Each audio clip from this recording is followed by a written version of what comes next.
Sabi no, mga bronzes, meron tayong hiyas na kalikasan, no? O golden quartz na napakainam yan, no? Yan.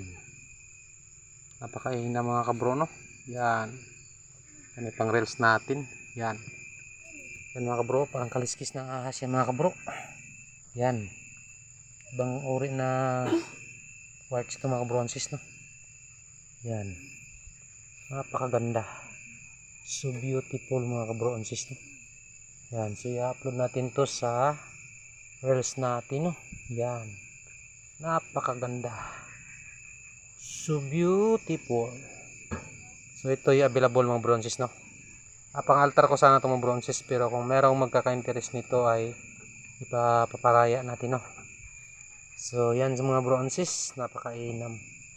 Wow, parang kalistis na ahas yung quartz dito mga bronzes, oh. Yan, golden quartz. Yan. Yan mga kabronzes, mapagpalang gabi, no? Luzon, Visayas at Mindanao sa apat na sulok ng mundo. Magandang gabi ulit sa inyong o sa ating lahat. So, nandito naman mga kabronzes. Thank you for watching. God bless all. Yan yung mga good quality na golden quartz mga kabro. Wow. Wow, wow, wow.